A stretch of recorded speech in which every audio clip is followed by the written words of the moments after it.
आत्मा की आवाज, साधारण लोगों की असाधारण कहानियां। नमस्कार, आत्मा की आवाज़ के आज के 15वें एपिसोड में आपका स्वागत है। दोस्तों, आज 12 जनवरी है और आज इस समय आप आत्मा की आवाज़ का 15वां एपिसोड देख रहे हैं सीधे कुंभ नगरी से।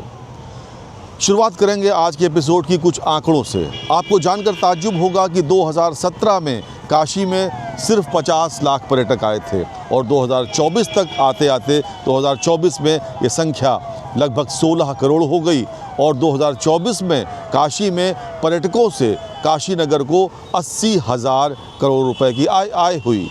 यही नहीं, अयोध्या की बात करें अगर हम तो 2017 में अयोध्या में केवल 13 लाख पर्यटक आए थे देशी और लगभग 1200 विदेशी, और वही संख्या 2024 के शुरुआती 9 महीनों में 13.5 करोड़ हो गई। ये बातें मैं आपसे इसलिए कर रहा हूँ क्योंकि जानना बहुत ज़रूरी है कि जब कभी किसी देश में, प्रदेश में, शहर में पर्यटन बढ़ता है, लोग आते हैं, तो जब टूरिस्ट आता है तो कहीं ना कहीं रुकता है, ट्रांसपोर्ट पर पैसा खर्च करता है, रुकने पर पैसा खर्च करता है, रेस्टोरेंट में खाता है, शॉपिंग करता है, और ये सारा का सारा पैसा उस देश, प्रदेश और शहर की किटी में इजाफा करता है। उत्तर प्रदेश की जो सरकार है वो लगातार धार्मिक पर्यटन पर जोर दे रही है और उसका ताज़ा उदाहरण है ये महाकुंभ। और महाकुंभ भी ऐसा वैसा नहीं दोस्तों, 12 वर्षों के अंतराल के बाद जब 12 कुंभ पूर्ण कुंभ हो जाते हैं तो एक ऐसा अद्भुत योग बनता है जो 144 वर्षों में बनता है, और वो योग इस वर्ष बन रहा है। यानी कि इस बार का महाकुंभ बहुत विशेष है। मेरे पीछे मैं जहाँ पर खड़ा हूँ, जो आप देख पा रहे हैं, पीपा पुल। आपको जानकर ताज्जुब होगा कि ऐसे लगभग 25 पीपा पुल इस महाकुंभ नगर में हैं। महाकुंभ नगर मैंने इसलिए कहा कि ये महाकुंभ नगर एक इंडिपेंडेंट जनपद है। उत्तर प्रदेश का 76वां जनपद, 75 जनपद आप जानते थे, ये 76वां जनपद है। लगभग 35 किलोमीटर के क्षेत्र में फैला हुआ है, वर्ग किलोमीटर। यानी कि ये इससे छोटे 4 देश हैं दुनिया में, जिसमें वेटिकन सिटी भी शामिल है और मोनाको भी शामिल है। और यहाँ पर जो 7 मुख्य स्नान हैं, मैं उसके बारे में आपको जल्दी से बताता हूँ। पहला मुख्य स्नान कल होने वाला है, पौष पूर्णिमा का, यानी 13 जनवरी को पौष पूर्णिमा, 14 जनवरी को मकर संक्रांति, 29 जनवरी को मौनी अमावस्या, 3 फरवरी को वसंत पंचमी, 4 फरवरी को अचला सप्तमी, और उसके बाद 12 फरवरी को माघी पूर्णिमा, और अंतिम स्नान 26 फरवरी यानी कि महाशिवरात्रि। कुल मिलाकर लगभग 45 दिनों तक चलने वाले इस महाकुंभ में लगभग, ध्यान से सुनिएगा, 40 करोड़ श्रद्धालुओं के आने की संभावना है, जो देश और विदेश से यहाँ पर आएंगे। ये जो चकर टाइल्स हैं जिस पर ये रोड्स बनाई गई, जिस पर मैं खड़ा हूँ, ये चकर टाइल्स बोलते हैं। लगभग 500 किलोमीटर क्षेत्र में, 500 किलोमीटर ये चकर टाइल्स पड़ी हुई हैं। 25 ऐसे पीपा पुल बने हुए हैं। 10 किलोमीटर के आसपास के घाट बनाए गए हैं यहाँ पर, क्योंकि जब इतनी बड़ी जनसंख्या किसी जगह पर आएगी तो गंगा में स्नान करने आएगी, त्रिवेणी में डुबकी लगाने आएगी, तो संगम घाट नाम से लगभग 10 से 12 किलोमीटर के घाट यहाँ पर बनाए गए हैं। तो ये एपिसोड बहुत महत्वपूर्ण है। अगर आप कुंभ आने का प्लान कर रहे हैं तो आत्मा की आवाज़ का आज का ये एपिसोड आप किसी भी सूरत में मिस नहीं कर सकते। इसको पूरा देखना पड़ेगा, इंच बाय इंच, और जब आप देख लेंगे मिनट बाय मिनट, तो उसके बाद आप कहेंगे भाई वाह, त्रिवेणी मैया की जय।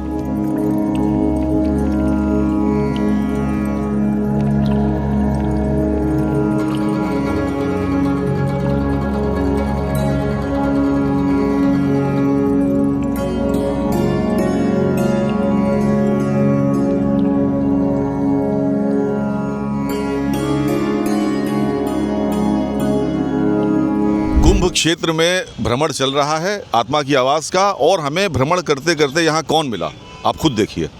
सर नमस्कार, सबको नमस्कार। पहचाना आपने? धर्मराज उपाध्याय जी मिले हमें भ्रमण करते हुए। आनंद में हैं, क्या हालात हैं देश के? यहाँ कुंभ पे तो सब उत्साह है, एकदम उत्साह है। हम अपनी ड्यूटी के लिए उत्साहित हैं। जो तीर्थयात्री आ रहे हैं वो मतलब जो दर्शनार्थी तीर्थयात्री आ रहे हैं वो उत्साह में है। तो सब मिला करके जो सुरक्षा में लगे हुए हैं उनमें भी बहुत उत्साह है, और जो लोग आ रहे हैं उनमें भी बहुत ज़बरदस्त उत्साह है। और जो धर्म भाव है, अध्यात्म भाव है, सब कुछ है कुंभ में। देखिए, ये जो बहुत भाग्यशाली लोग होते हैं वही आ पाते हैं महाकुंभ, सामान्य व्यक्ति आ नहीं पाता। धर्मराज जी परम सौभाग्यशाली हैं, पिछले कई दिनों से यहाँ पर हैं और बहुत दिन तक रहेंगे। कब से कब तक रहने का विचार है? अब सर ड्यूटी है, वही 6 तारीख को आया था दिसंबर में, तब से हैं आगे। रोज़ नहा रहे हैं? नहीं सर, रोज़ चूँकि ऐसा रहता है सर कि समय लगता है नहाने में, जो है गंगा जी तक पहुँचने में टाइम लगता है, हम लोगों की ड्यूटी भी रहती है। तो सही चीज़ ये है कि मतलब नहा तो रोज़ रहें, लेकिन गंगा जी में सर जो है हफ्ते में एक बार नहा पा रहे हैं, क्योंकि अगर हम सब छोड़ करके नहाने में ही जुट गए तो फिर सुरक्षा थोड़ी सी प्रभावित होगी। देख रहे थे सोशल मीडिया पे धर्मपत्नी भी आपकी आई थी? हाँ, चली गई। वो शुरुआत में आई थी और चली गई, 3-4 दिन रही थी, शुरुआत में आई थी, फिर वो चली गई हैं। कुछ ज्ञान दे के गई हैं? परिवार एक धन है सर, धर्मपत्नी हो, माता पिता हो, भाई बहन हो, सब कुछ जो है वो परम धन है परिवार सर। और जी बस सर, और धर्मराज जी हमारे साथ हैं और ये अगर हमारे साथ हैं और इनसे कविता न सुनी जाए तो ये एक तरीके से ये क्रिमिनल ऑफेंस की श्रेणी में आता है। कहना है सर कि 12 बरस में आता फिर से कुंभ दोबारा, गंगा की यहाँ और देखो जमुना की धारा, उत्तर प्रदेश पुलिस यहाँ ड्यूटी में आई, आपकी सुरक्षा संकल्प हमारा।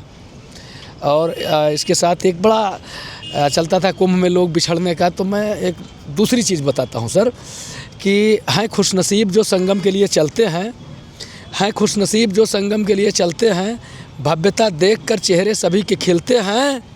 जब बिछड़ते थे वह वक्त पीछे छूट गया, अब तो बिछड़े हुए भी कुंभ आके मिलते हैं। समझ रहे हैं आप? ये हैं आदरणीय धर्मराज उपाध्याय जी, जो वर्दी पहनकर देश प्रदेश की सेवा तो कर ही रहे हैं, साथ ही अपनी साहित्यपूर्ण भाषा से और मनोविनोद और इसके अलावा साहित्यिक अभिरुचि का कार्य भी कर रहे हैं और सोशल मीडिया पे बहुत लोग फॉलो कर रहे हैं। कुंभ आने के बाद क्या फ़र्क पड़ा आपके सोशल मीडिया फॉलोइंग पे? बढ़े हैं, काफ़ी बढ़े हैं, बड़ी संख्या में बढ़े हैं, बड़ी संख्या में बढ़े हैं, काफ़ी बड़ी संख्या में। पहले भी थे, ठीक ठाक संख्या में थे, लेकिन यहाँ आकर के एक उछाल आया है। भैया, आत्मा की आवाज़ की पूरी टीम जो है वो जानना चाहती है, धर्मराज जी आत्मा की आवाज़ को कुछ सजेशन दें, सुझाव दें कि आत्मा की आवाज़ लोगों की सैकड़ों, हज़ारों, लाखों, करोड़ों, अरबों तो नहीं बोलूँगा, कैसे पहुँचे आत्मा की आवाज़ हर आत्मा तक? निश्चित रूप से पहुँचेगी सर। मैं आपके लिए भी और सबके लिए यही कहना चाहूँगा कि जिस रास्ते को आपने चुना है उस रास्ते पर मेहनत पर सबसे पहली ज़रूरत है। इसके बाद देखिए सर कि जो आपके चाहने वाले लोग हैं वो क्या चाह रहे हैं, उनके साथ साथ जो नए ऑडियंस है वो किस तरह से जुड़ेंगे, ये सारी चीज़ें देख करके करते रहेंगे और रेगुलरिटी रहेगी सर। रेगुलरिटी और मतलब हृदय से जब लगेंगे तो निश्चित रूप से लोग पसंद करेंगे ही, दूसरा कोई विकल्प ही नहीं है। अगर कोई हृदय से लगा है उसको आदमी पसंद न करे, ऐसा हो ही नहीं सकता सर। महाकुंभ क्षेत्र में हमारा भ्रमण जारी है। धर्मराज जी से बातचीत आपने देख ली, चलिए आपको और बातचीत सुनवाते हैं और लोगों से मिलवाते हैं।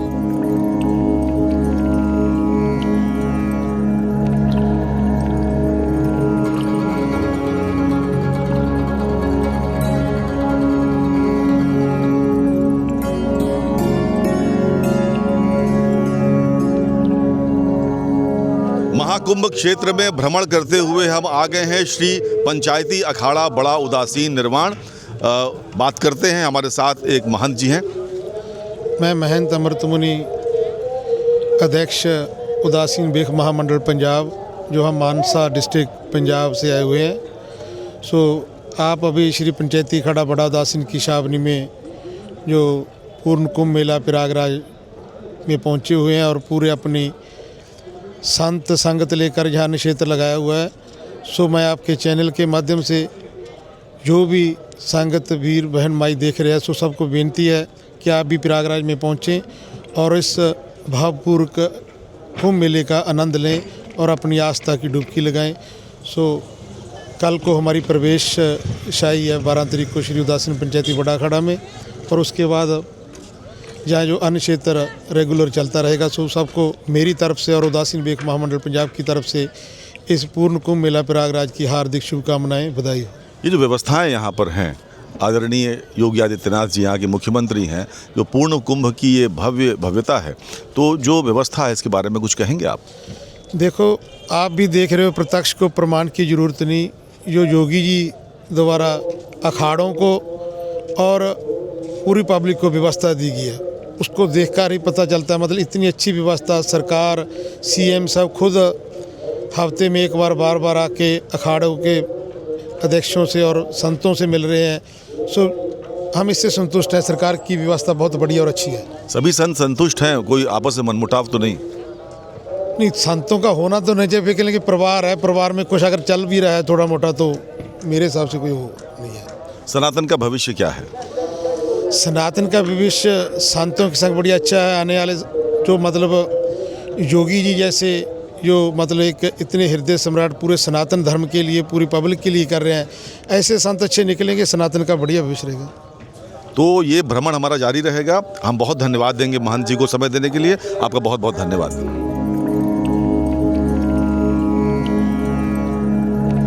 कुंभ की बहुत सी विशेषताएं होती हैं दोस्तों। मेरे पीछे आप देख रहे हैं ना, क्या सुंदर कलात्मक प्रदर्शन है यहाँ पर। तो विभिन्न राज्यों की संस्कृतियों के प्रतिनिधि यहाँ पर आते हैं। अपने अपने राज्यों के जो उनका कल्चर है, जो उनका स्टाइल है, जो उनके परिवेश में जो तमाम तरह की कलात्मक गतिविधियाँ होती हैं, उसका प्रदर्शन यहाँ पर होता है। तो ये समझ लीजिए आप कि कुंभ केवल धर्म की ही बात नहीं है, बहुत ही व्यापक विराट भारतीय संस्कृति का प्रदर्शन भी अगर देखना है तो कुंभ आपको आना ही पड़ेगा। दूसरा कोई उपाय नहीं है। प्लान कर लीजिए, बहुत वक्त है अभी, आराम से आइए। 45 दिन तक ये मेला चलने वाला है।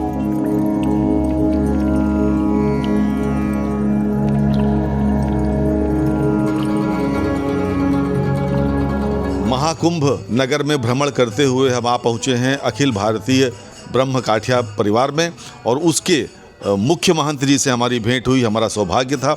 महाराज जी, कुंभ में कैसा लग रहा है? कब आए आप?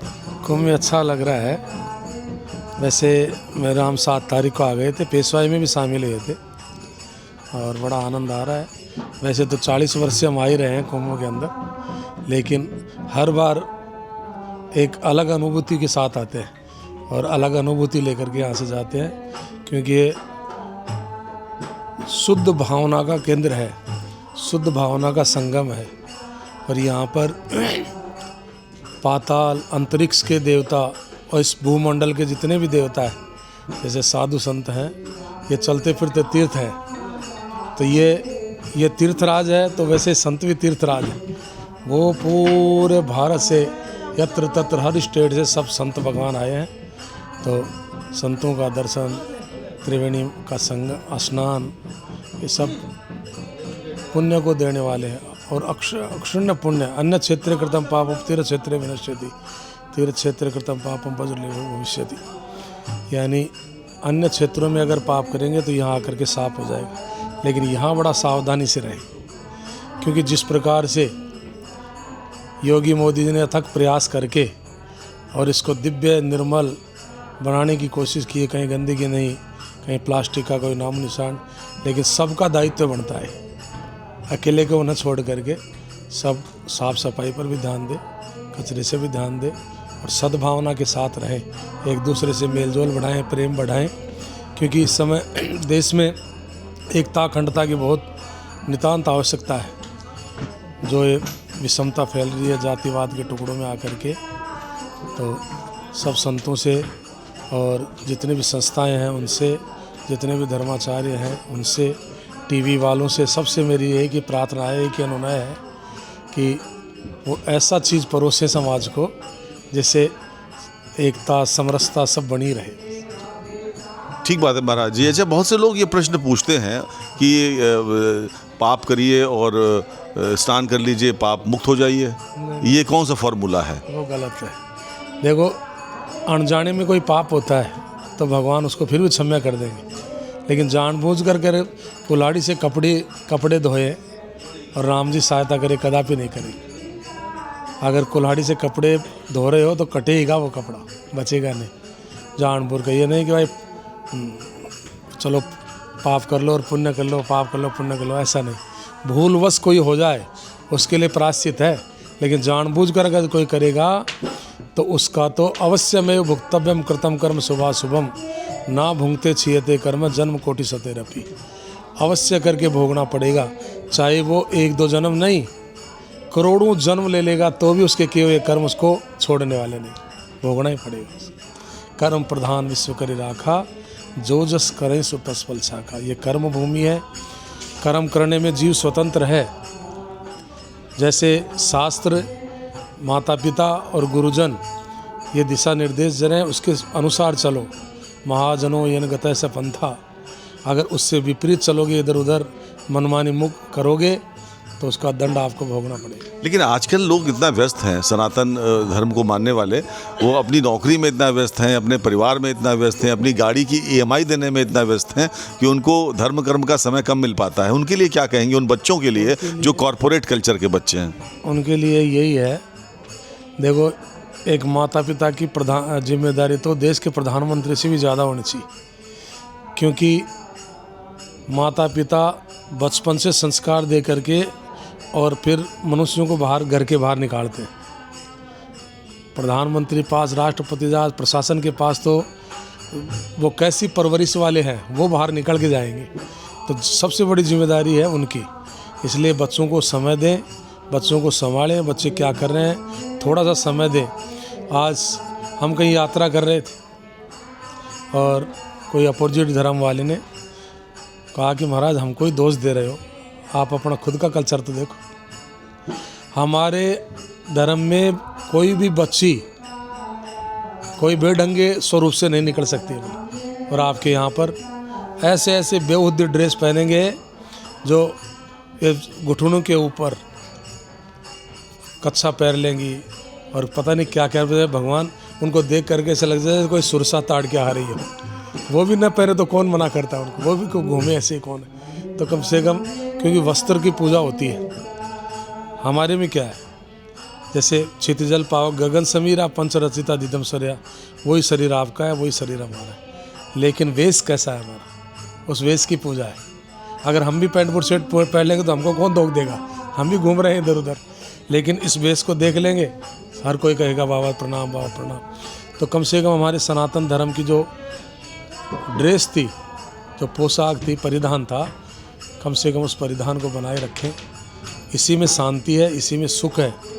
और अगर इससे विपरीत करेंगे तो सबको दुख भोगना पड़ेगा इसका। क्योंकि गांव में आग लगती है तो बताते हैं ऊंदरा, मतलब ऊंदरा बोलते हैं चूहे को। हमारे राजस्थान में कहा गाँव में आग लगे तो ऊंदरों को भी चैन नहीं मिलती, क्योंकि उनको भी लपट तो लगेगी। तो इसलिए माता पिताओं से मेरी यही प्रार्थना है। और आजकल तो ये मोबाइल पता नहीं कहाँ से आ गए, ये तो थोड़ा बहुत समय देते थे, ये मोबाइल खाने लग गया। लेकिन कैसे भी समय निकाल करके और थोड़ा थोड़ा समय दें उनको, अपने धर्म संस्कृति के बारे में बताएं। भाई हमारा ऐसा साम्राज्य हुआ करता था, ऐसे हमारा धर्म था, इस धर्म में कैसे चला जाता है, ये सब चीज़ें बताएं बच्चों को। क्यों, बच्चा होता है कोरा घड़ा, उसमें जैसी आप परवरिश डाल देंगे, जो लकीर डाल देंगे, वो अमिट हो जाएगी। आज मैं खुद अनुभव कर रहा हूँ, बचपन की बातें आज तक मेरे को याद है। और अब मैं पढ़ता हूँ, उस समय तो मेरे को पढ़ते समय तो दिखता है बहुत अच्छा है, लेकिन थोड़ी देर बाद में भूल जाता हूँ। तो बचपन में जो परवरिश मिल गई, जो संस्कार मिल गए, वो अमिट हो जाएंगे। इसलिए माता पिता ध्यान दें और ध्यान दे करके अपने बच्चों की परवरिश सुचारू रूप से करें, ढंग से करें। तो आत्मा की आवाज़ आज भ्रमण कर रही है महाकुंभ नगर में। महाराज जी की बातें सुनी आपने, बहुत ध्यान देना है, सुनना ही नहीं उसे गुनना भी है। चलते हैं आगे भ्रमण पर। दोस्तों, कई वजहों से इस बार का कुंभ विशेष है, सुरक्षित और डिजिटल। विशेष रूप से डिजिटल के बारे में मैं आपको बताना चाहूँगा कि एक AI ऐप के माध्यम से, जिसे कहते हैं कुंभ का एक AI चैटबॉट विकसित किया है कुंभ प्रशासन ने, जो कुंभ सहायक उसका नाम है। आपको कोई भी जानकारी किसी भी विषय में आपको चाहिए हो, आप उस कुंभ सहायक के माध्यम से QR कोड स्कैन करें और या आप अपनी वॉइस को रिकॉर्ड करें और अपनी बातचीत कर सकते हैं। डिटेल जो चाहिए वो सारा डिटेल आपको उसमें मिल जाएगा। 11 भाषाओं में है ये कुंभ सहायक, तो ये बहुत विशेष बात है। जहाँ तक सुरक्षित कुंभ की बात है मित्रों, लगभग 50,000 की फोर्स इस पूरे कुंभ की जल, थल और नभ से निगरानी करेगी। सेंट्रलाइज्ड कमांड सिस्टम बनाया गया है। STF, ATS, UP police, home guards, यही नहीं NDRF, SDRF आप सोच भी नहीं सकते जल पुलिस जितने प्रकार से सुरक्षा व्यवस्था मजबूत हो सकती हो वो सब यहाँ पर की गई है। 3000 AI इनेबल्ड कैमरे लगाए गए हैं, CCTV कैमरे लगाए गए हैं। कुल मिलाकर कोशिश ये है कि ये कुंभ हर तरीके से सुरक्षित हो और यहाँ आने वाले लोग त्रिवेणी में स्नान करने के बाद, संगम में डुबकी लगाने के बाद वापस सुरक्षित अपने घरों को जाएं। तो आत्मा की आवाज़ में आज का एपिसोड आपने कुंभ विशेष देखा। हम आपको बहुत शुभकामनाएं देते हैं, हमारी पूरी टीम आपको बहुत शुभकामनाएं देती है। ज़रूर कुंभ में जाइए और त्रिवेणी में डुबकी लगाकर ज़रूर आइए। बहुत बहुत धन्यवाद। नमस्कार। Please like, comment and subscribe.